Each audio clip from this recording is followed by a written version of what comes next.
Hi, it's Tamar, and I'm back for I think it's the fourth video in my discrimination diaries, where I'm documenting, trying to get, I think it's pro bono legal help for trying to fight discrimination that I've experienced as a lived experience practitioner, who is somebody who uses their lived experience of mental health conditions within the work that they do. Okay, so now I've got that out of the way. God, I've just finished editing the last video, and oh my god, for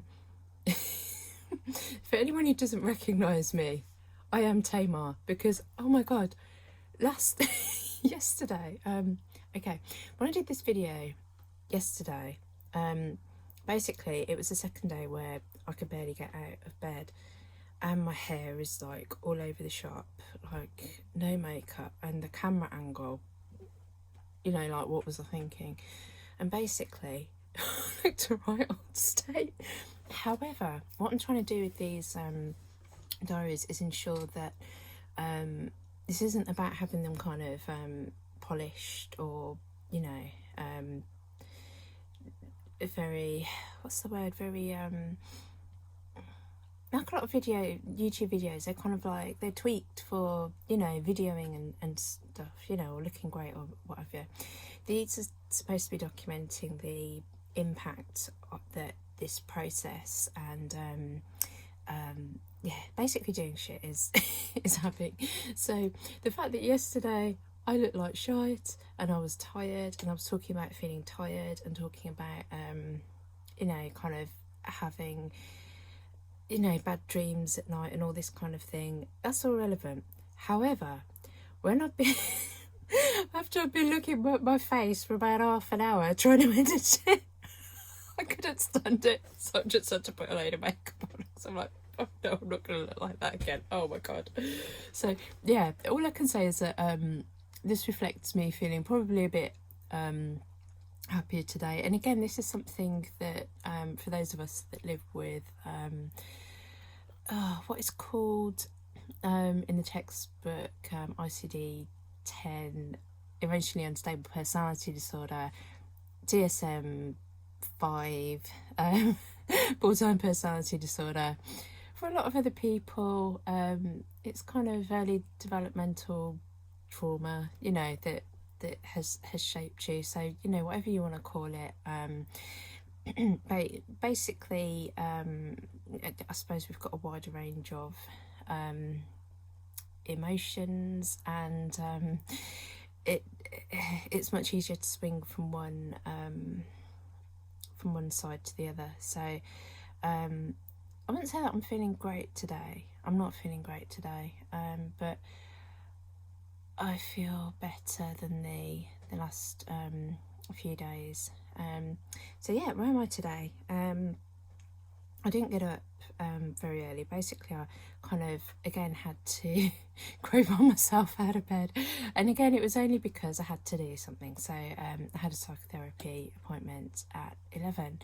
So I go to the psychotherapy appointment. Again, I looked very different then. I just got out of bed. I was looking like crap. No makeup, kind of upset, like I could see myself in the video, like all my face is all like. So yeah, so basically what one good thing about that was just kind of like getting all that, you know, speaking of how I was feeling or impacts, or kind of basically sorting you know, unpicking kind of like personal issues and work issues and kind of understanding them, and, you know, just having some reflection time, that really helped. However, it also meant that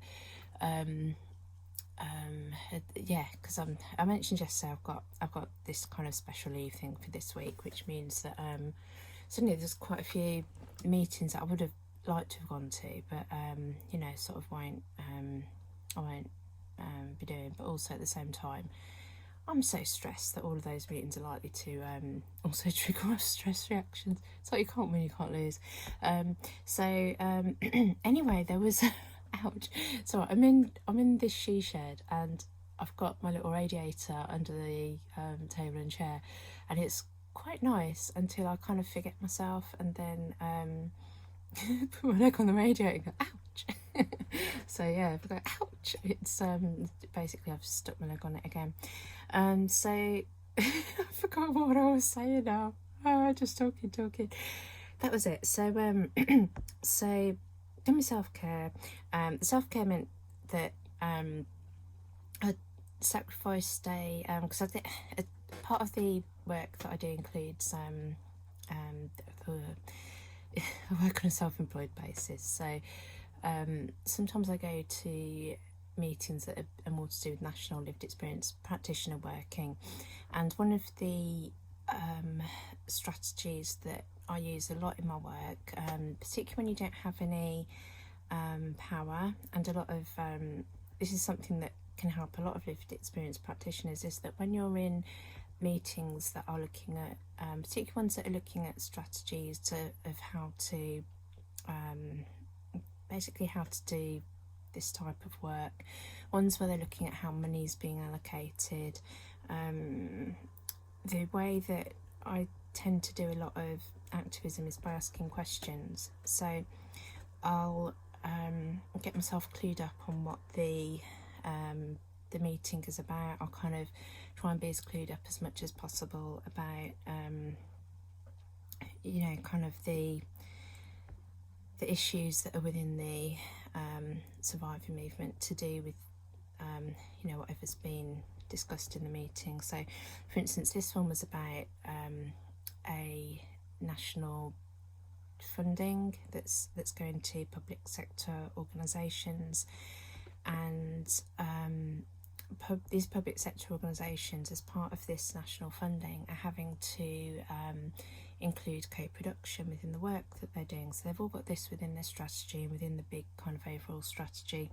However, most people, to be fair, don't really know what co-production is like. They think it's just, oh yeah, we'll work with a few service users, whereas actually it's about sharing power and stuff, and sharing decision making, and there's an actual model that you can use to measure co-production, all this kind of stuff.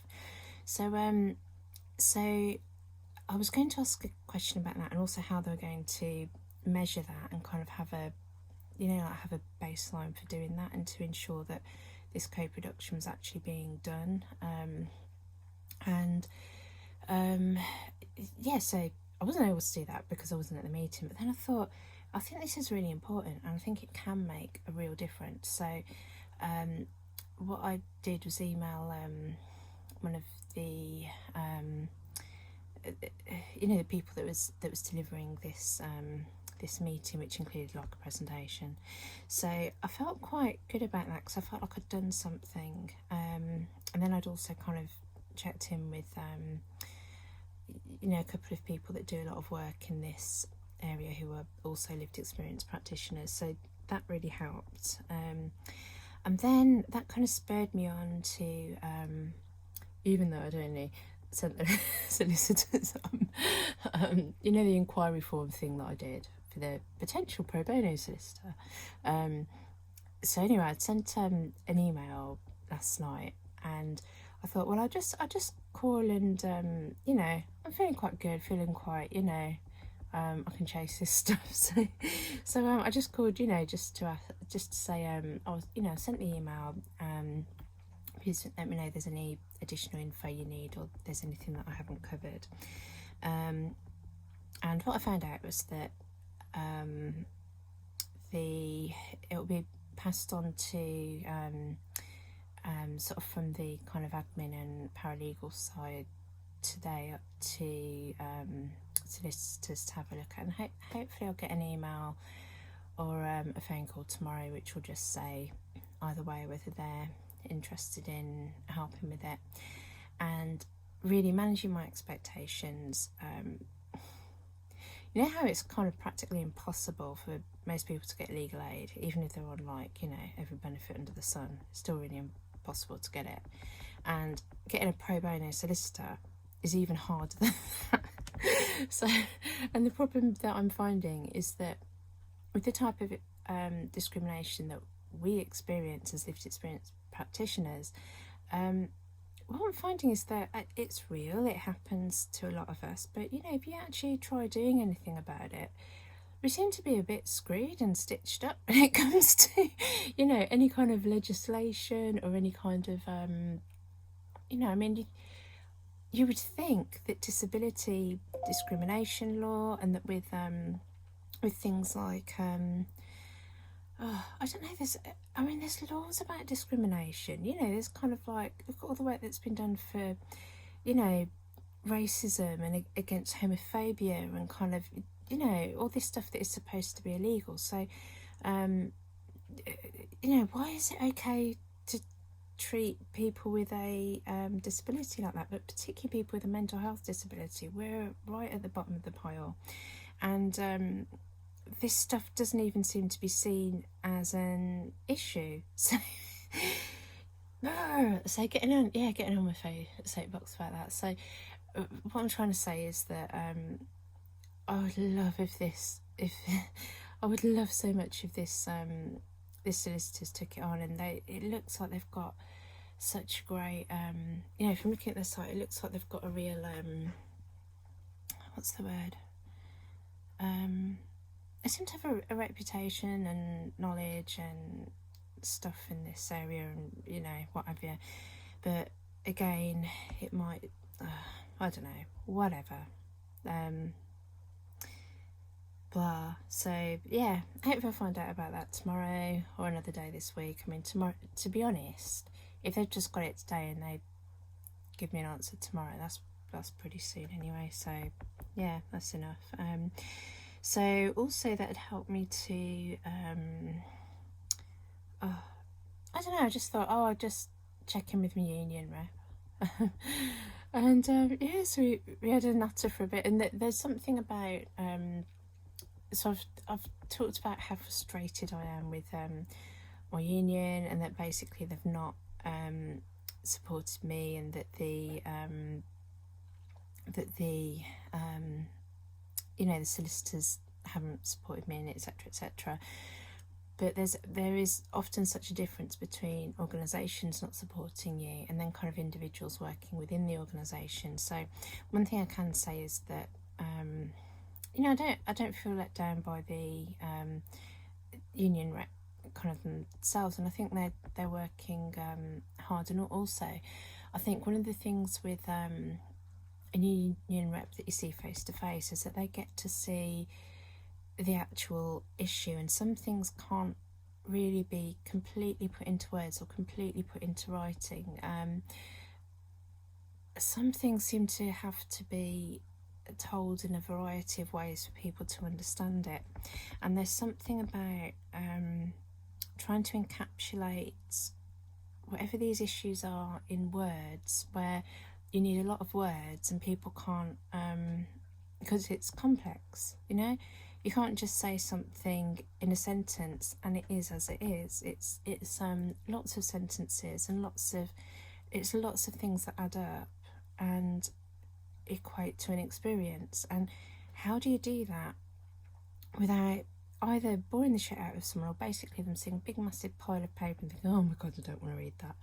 So there's something about being able to speak and kind of face to face which helps. And the problem with this process is that you send stuff off to a solicitor, who then doesn't really look at it, obviously.